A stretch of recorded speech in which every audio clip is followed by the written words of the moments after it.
प्यारे साथियों, उत्तर प्रदेश के हालात खराब। संभल में एक अधिकारी जो है तो जनसेवक, लेकिन भाषा भाजपा नेताओं की बोल रहे हैं। कह रहे हैं अगर ज्यादा लोग मस्जिद में नमाज पढ़ोगे तो कार्रवाई हो जाएगी।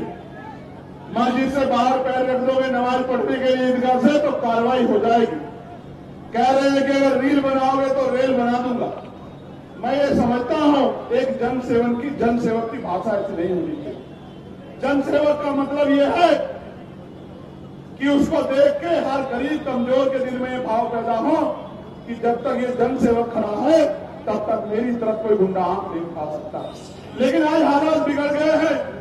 लेकिन मैं धन्यवाद दूंगा हाईकोर्ट इलाहाबाद का, जिन्होंने कल संभल के एसएसपी डीएम का मार्गदर्शन करने का काम किया। उनको कहा कि अगर आप व्यवस्था नहीं करा सकते, धर्म का पालन नहीं करा सकते तो इस्तीफा दे दो या कहीं ट्रांसफर दे दो। बहुत बड़ी टिप्पणी जो है उच्च न्यायालय ने जो है इलाहाबाद करने का काम किया और उनको अपने कर्तव्य का निर्वहन करने के लिए प्रेरित किया। प्यारे साथियों, आज हम लोग बाराबंकी की धरती पे हैं और एज ए लीडर मुझे कहने में खुशी है कि ये वही बाराबंकी है जिससे हयात अली खamenei साहब का रिश्ता जुड़ा हुआ। ये वही बाराबंकी है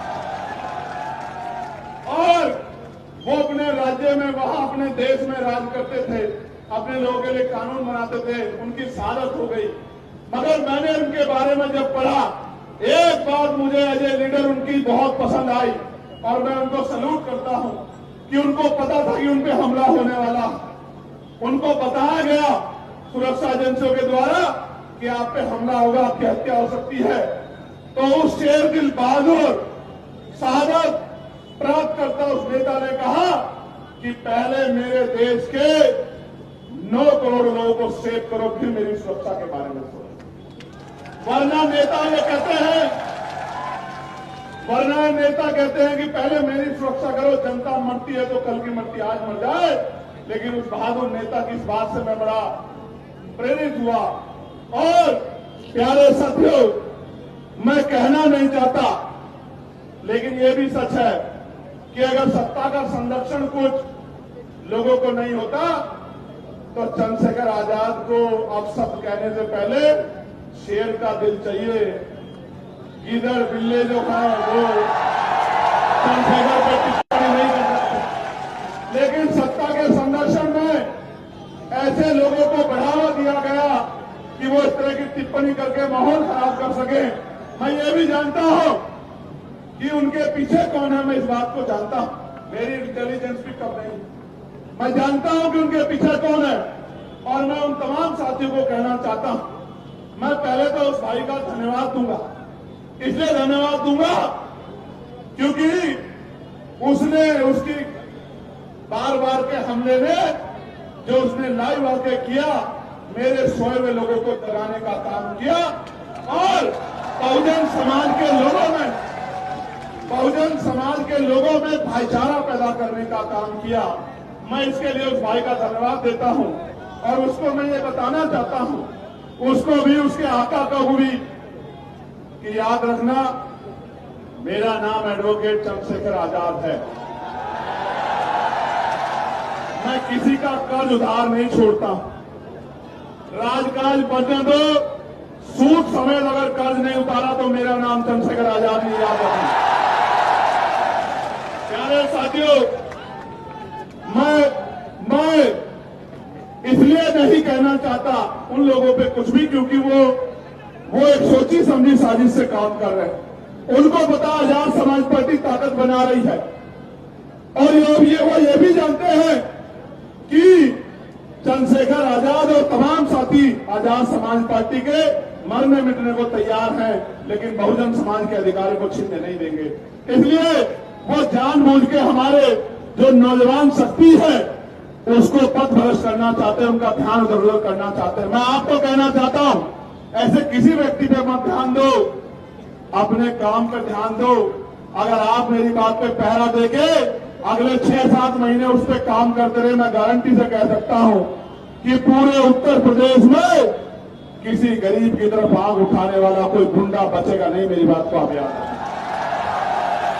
प्यारे साथियों, उत्तर प्रदेश के क्या हाल है? उत्तर प्रदेश में ऐलानिया कत्ल हो रहे, ऐलानिया कत्ल। अभी बदायूं में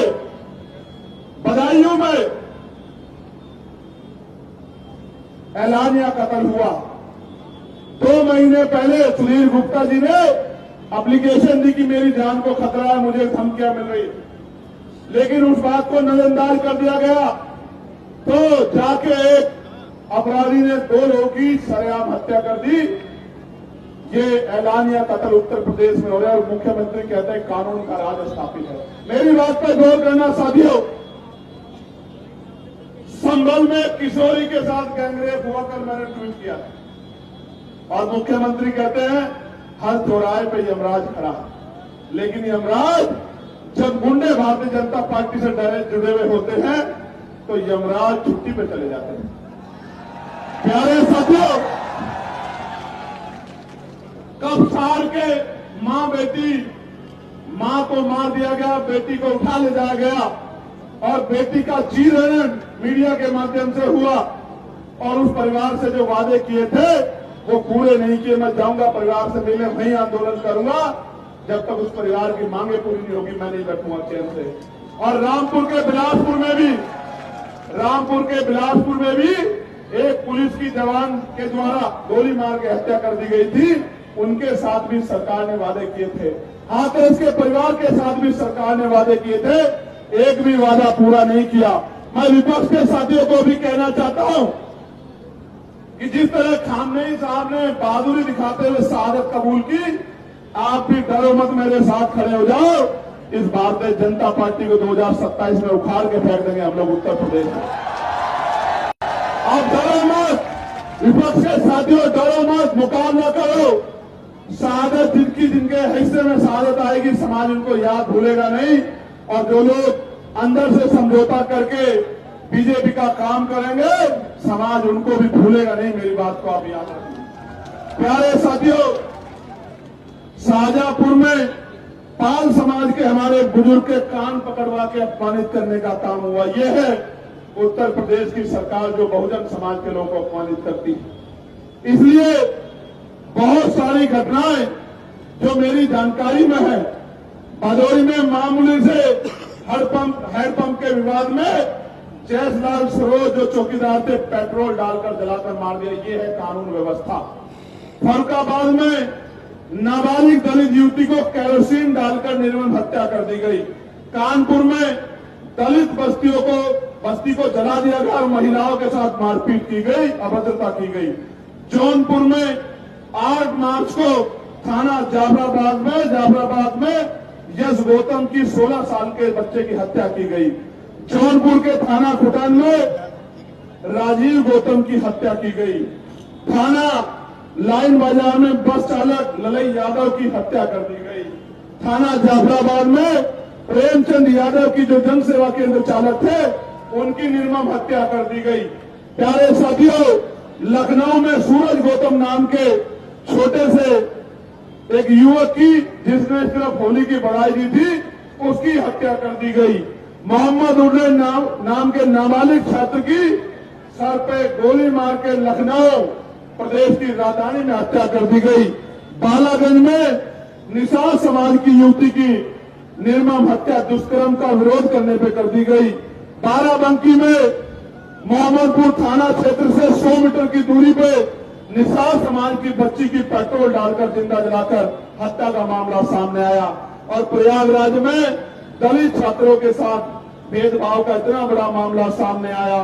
ये सारी बातें इस बात की गवाही देती हैं कि उत्तर प्रदेश में और छोड़िए, जिस तरह का घटनाक्रम आपने यहां देखा कि रोज सरेआम गुंडागर्दी, घुसने नहीं देंगे, पैर तोड़ देंगे। मैं चमड़े की चप्पल पहन के आया,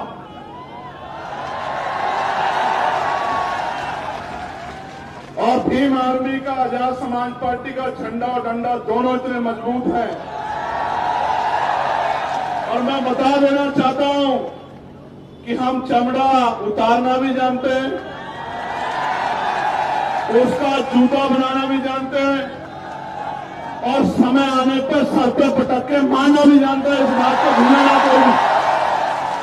प्यारे साथियों, हमें ऐसे गैर जिम्मेदार लोगों की बातों में आके जिस तरह की गैर जिम्मेदारी यहाँ के कुछ अति ऊर्जावान और गैर जिम्मेदार नौजवानों ने दिखाई किसी के इशारे पे, उनकी बातों में आके हिंसा के और असंवैधानिक रास्ते पे नहीं जाना।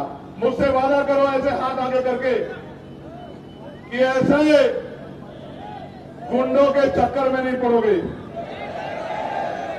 और अनुशासन में रह के संवैधानिक दृष्टिकोण से महापुरुषों के रास्ते पर चलने का काम करोगे। पक्का?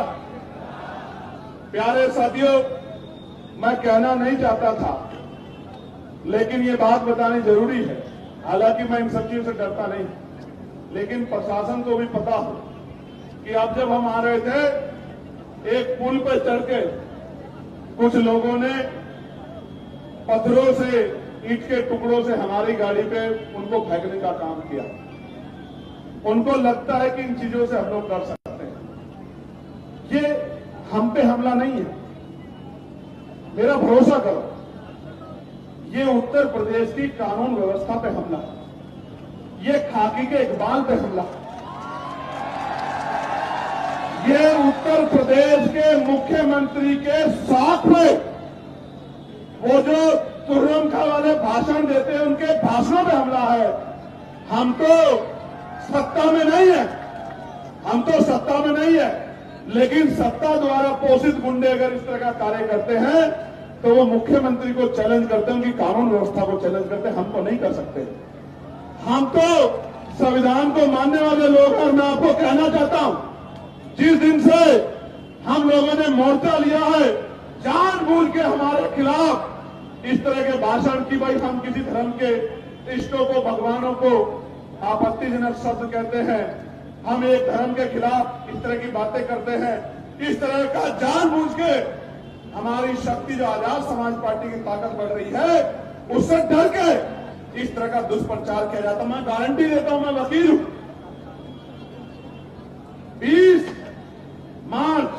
15 मार्च 2020 को हमने राजनीतिक दल की स्थापना गौतम बुद्ध नगर में की। एक स्टेटमेंट आप मुझे दिखा दो, मैं वकील हूं। मैं बाबा साहब अम्बेडकर को मानने वाला व्यक्ति, मैं किसी धर्म पर टिप्पणी नहीं करता, मेरा काम नहीं है। मेरा काम एक ही काम है कि चाहे मेरे शरीर में लहू का आखिरी कतरा में खत्म हो जाए, मैं इन गरीबों को इनका हक दिला के रहूंगा, इनके घर में उजाला करके।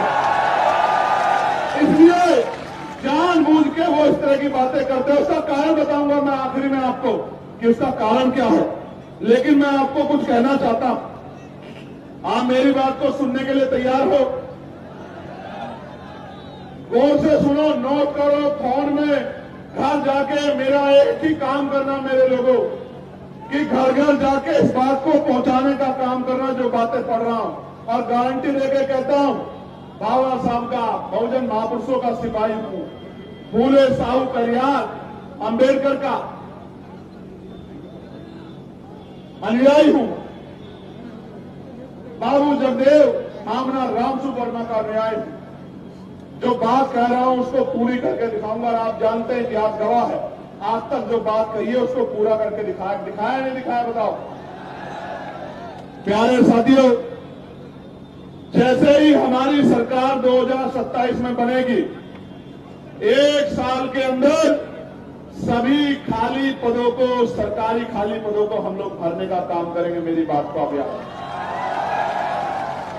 पहली कैबिनेट में लाखों नौजवानों को बिना किसी पैसे के, आज की हालात तो ये है, दफ्तर में जाओगे, अमीर सीधा जाएगा, गरीब दफ्तर के बाहर खड़ा रहेगा और बिना पैसे के कोई काम नहीं होता। मैं गारंटी देके कहता हूं, आजाद समाज पार्टी की ताकत बनेगी, अधिकारी सबसे पहले कुर्सी बिछवाया करेगा गरीबों के लिए, चाय पानी पूछा करेगा, उसके बाद की समस्या का हल किया करेगा, फिर अपनी कुर्सी में बैठा करेगा। तो बिना किसी रिश्वत के गरीब के बच्चों को पारदर्शी परीक्षा करा के पूरे बैकलॉग को भरने का काम हम लोग करेंगे। दलितों पिछड़ों को नौकरी उन बच्चों को देने का काम करेंगे जो पढ़े लिखे बेरोजगार घूम रहे हैं। प्यारे साथियों, ब्लॉक स्तर पे आवासीय विद्यालयों की व्यवस्था की जाएगी कि जो बहुत गरीब बच्चे हैं, जिनके माँ बाप उतना पैसा नहीं कमाते, उनके रहने के लिए और पढ़ने के लिए आवासीय विद्यालय बन जाए ब्लॉक स्तर पर। तहसील स्तर पर आईएएस, पीसीएस और अन्य प्रतियोगी परीक्षाओं के लिए तैयारी के लिए व्यवस्था कराई जाएगी। कोचिंग सेंटर बनाए जाएंगे, वो भी बिल्कुल मुफ्त होंगे, जिसमें गरीब के बच्चे भी अच्छी कंपटीशन की तैयारी कर सकते होंगे, कामयाब हो सकते हैं। डिजिटल युग में यदि नगर पालिका स्तर पर संचालित लाइब्रेरी हाईटेक सुविधाओं से लैस हो जाए तो स्थानीय बच्चों को पढ़ाई में अधिक से अधिक लाभ मिल सकता है। उसको हाईटेक करने का काम हम लोग करेंगे। ऐसा बड़े से बड़े प्राइवेट स्कूल में लाइब्रेरी नहीं होगी, जैसे हम लोग पंचायत स्तर पर बनाने का काम करेंगे गरीबों को आगे बढ़ाने के लिए। क्योंकि बाबा साहब अम्बेडकर ने कहा था कि शिक्षा श्रेणी का वो दूध है जो पिएगा वो दहाड़ेगा। और संत गाडगे जी महाराज ने कहा था कि एक रोटी कम खाना, अपने बच्चों को जरूर पढ़ाना। अगर थाली ना हो तो हाथ पे रख के खाना, लेकिन अपने बच्चों को जरूर पढ़ाना। इसलिए कह रहा हूं, मैं आज पुलिस के भाइयों ने बहुत अच्छा रोल अदा किया। मैं पुलिस के भाइयों को भी कहना चाहता हूं, इनकी वेतन विसंगता दूर करेंगे, 8 घंटे की ड्यूटी करेंगे, सप्ताह में 1 दिन छुट्टी करेंगे और बॉर्डर स्कीम को समाप्त करने का काम करेंगे। इस बात का भी मैं लोगों को विश्वास दिलाने का काम। प्यारे साथियों, पीआरडी के जवानों को, होमगार्ड भाइयों को, पीआरडी के जवानों को राजकीय कर्मचारी का दर्जा, होमगार्ड भाइयों बहनों को राजकीय कर्मचारी का दर्जा और पंचायत सहायकों को भी उचित मान्यता दिलाकर उनको भी राजकीय कर्मचारियों का दर्जा दिलाने का काम हम लोग करेंगे। मेरी बात का भी याद रखना। आशा बहनों को, आंगनबाड़ी बहनों को, भोजन माताओं को और सहायिकाओं को भी राज्य कर्मचारी का दर्जा दिलाने का काम हम लोग करेंगे। मेरी बात को आप याद रखना। आपके गली में, मोहल्लों में, आपके गांव में जो आशा, आंगनबाड़ी, भोजन माता, जो सहायिकाएं रहती है, उनको कह देना कि भाई चंद्रशेखर आजाद ने कहा है, आजाद समाज पार्टी का संदेश है, माननीय काशीराम साहब का संदेश लेके आ रहे हैं भाई चंद्रशेखर, और ये कह रहे हैं कि एक बार हमारा साथ दो, किसी के आगे हाथ फैलाने की आवश्यकता नहीं पड़ेगी, आपकी मांगों को पूरा करने का काम करेंगे, आंदोलन करने की जरूरत नहीं पड़ेगी। प्यारे साथियों, संविदा व्यवस्था को समाप्त कर कर्मचारियों को नियमित किया जाएगा और नियमित होने तक 25,000 रुपए कम से कम वेतन देने का काम राज्य सरकार करेगी। इस बात का भी मैं आपको विश्वास दिलाता हूं। वित्तविहीन माध्यमिक विद्यालयों में कार्यरत शिक्षकों को, जिनकी मांग भी मैंने अभी उठाई थी, सम्मानजनक मानदेय और सेवा सुरक्षा हम लोग प्रदान कराने का काम करेंगे। 4 लाख से ज्यादा टीचर हैं, 23,000 से ज्यादा स्कूल हैं। मैं उन सबको कहना चाहता हूं, सबको देखा बारी बारी, एक बार मौका दो आजाद समाज पार्टी काशीराम को, 1 साल के अंदर आपकी मांगों को पूरा करने का काम करेंगे। इस बात को आजमा के देख लो। प्यारे साथियों, मैनुअल सफाई व्यवस्था